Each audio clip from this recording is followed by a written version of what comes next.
Om Swastiastu. Halo, perkenalkan, saya Putu Abda Ursula. Saya merupakan mahasiswa S3 Ilmu Pendidikan Universitas Pendidikan Ganesha.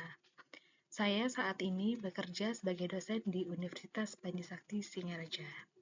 Nah, kali ini saya mau membahas sebuah topik mengenai mengintegrasikan filsafat pendidikan Pancasila dalam bimbingan konseling untuk mewujudkan harmoni di sekolah. Yuk kita simak bersama-sama. Nah, berikut ini adalah mind map dari judul Mengintegritas Filsafat Pendidikan Pancasila dalam bimbingan konseling untuk mewujudkan harmoni di sekolah. Jadi, filsafat pendidikan Pancasila merupakan pusat utamanya yang menjadi dasar filosofis Pancasila serta tujuan pendidikan Pancasila. Nah, selanjutnya, kita masuk ke cabang yang pertama, yaitu mengenai bimbingan dan konseling, yang akan membahas mengenai definisi bimbingan konseling, tujuan bimbingan konseling, dan pendekatan konseling. Nah, selanjutnya ada cabang kedua yang membahas mengenai mengintegrasikan filsafat Pancasila dalam bimbingan konseling. Nah, di dalam itu akan terdapat nilai-nilai Pancasila dalam konseling. Nah, selanjutnya ada cabang ketiga, yaitu harmoni di sekolah. Nah, harmoni di sekolah ini juga akan membahas mengenai pentingnya harmoni dalam pendidikan dan peran bimbingan konseling dalam mewujudkan harmoni. Nah, cabang yang keempat mengenai implementasi integrasi Pancasila dalam bimbingan konseling.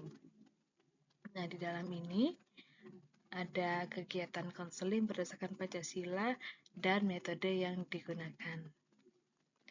Nah, selanjutnya ada dampak integrasi filsafat Pancasila dalam bimbingan konseling. Nah, di dalamnya membahas mengenai meningkatkan karakter positif, meningkatkan kesejahteraan emosional siswa, dan mewujudkan lingkungan sekolah yang harmonis.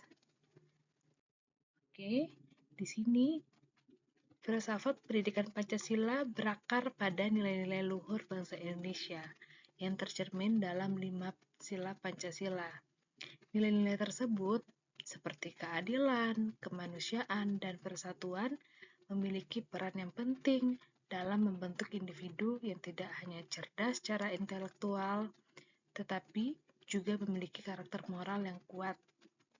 Di sisi lain, sekolah sebagai institusi pendidikan seringkali dihadapkan pada tantangan dalam menciptakan lingkungan yang harmonis, baik antar siswa dan guru, maupun dengan komunitas sekolah secara keseluruhan. Bimbingan konseling dengan pendekatan yang humanis dan inklusif memiliki potensi besar untuk mengintegrasikan nilai-nilai filsafat Pancasila dalam upaya menciptakan harmoni di sekolah.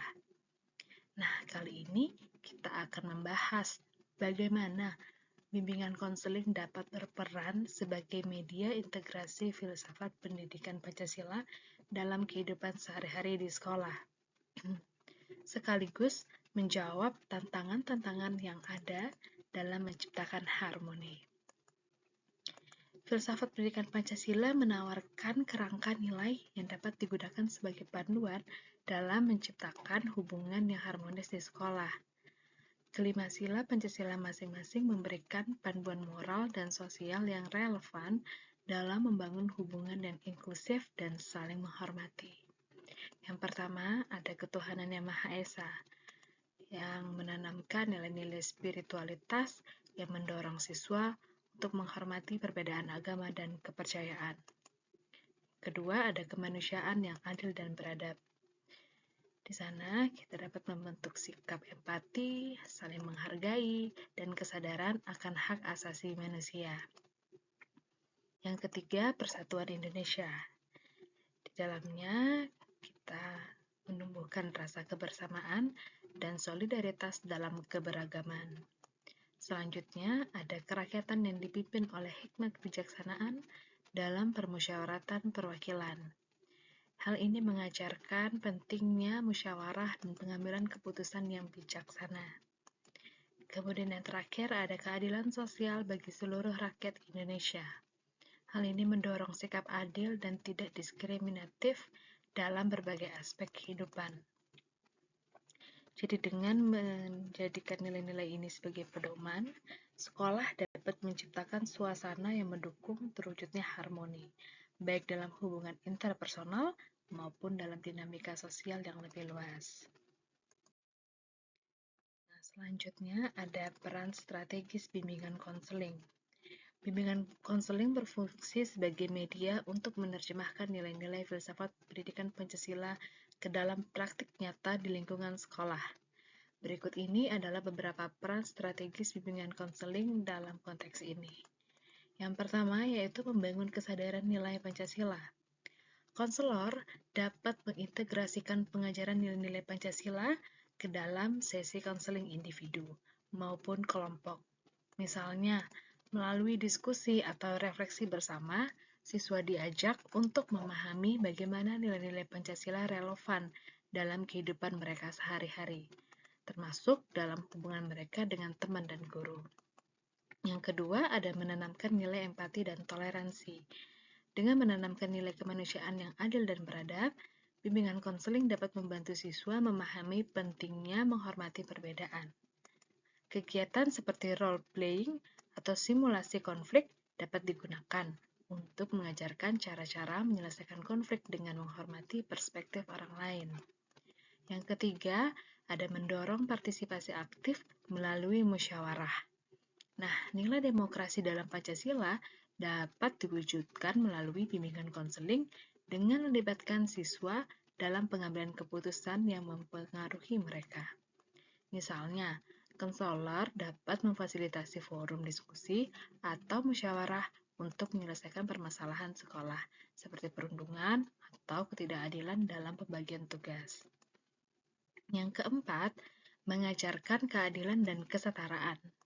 Konselor dapat membantu siswa mengembangkan sikap adil dalam berbagai aspek kehidupan, baik di dalam maupun di luar sekolah. Hal ini mencakup pengajaran tentang pentingnya memperlakukan orang lain tanpa memandang latar belakang serta menghindari diskriminasi dalam interaksi sehari-hari. Nah, yang kelima ada menciptakan lingkungan yang inklusif.